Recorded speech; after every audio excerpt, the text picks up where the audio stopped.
Hindi na natiis ni Eliza ang dalawang bata na nasa poder ni Lucius. Madalas ang pagbisita niya sa mga ito kasama si Raven. Halos 2 linggo rin bago nabuo ang kanyang pasya. Titira siya sa bahay ni Lucius kahit tutol ang kanyang ina. Paano si Morgan, anak?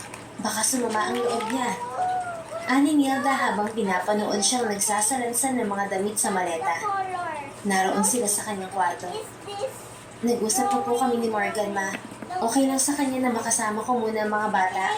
Maunawaing tao si Morgan. Hay, bakit ganoon ang lalaking yun? Wala ba siyang pride? Ma, alam niyo naman kung gaano ako kasabik na makasama ang 2 bata.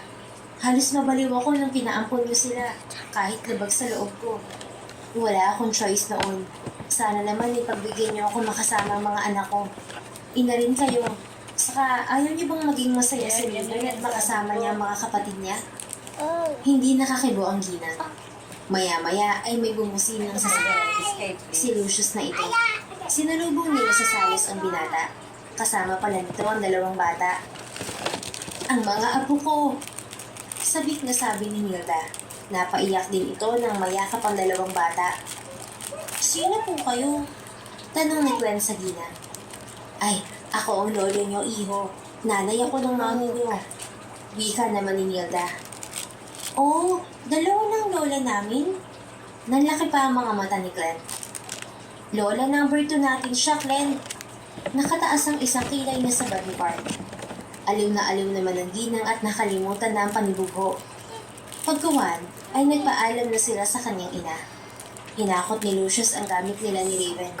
Nangako siya sa ina na bibisitahin din nila ito ng madalas. Hindi naman niya ito matitiis na mag-isa lamang palagi sa bahay. Nakausap mo na ba ang boyfriend mo, Eliza? Tanong ni Lucius nang lula na sila ng kotse. Ito ang driver. Nakaluklok naman siya sa tabi nito at ang 3 bata ay nasa backseat, nag-iingay. Nakausap ko siya kahapon at sinabi ko na titira muna kami ni Raven sa bahay mo para masanay sa akin ng 2 bata. Anong sabi niya? Nagmaniobra na ito. Pumayag siya. Pabor naman siya na makuha ko ang loob ng 2 bata. Huwag kang magalit. May sasabihin ako tungkol kay Morgan. Ano yun? Mataman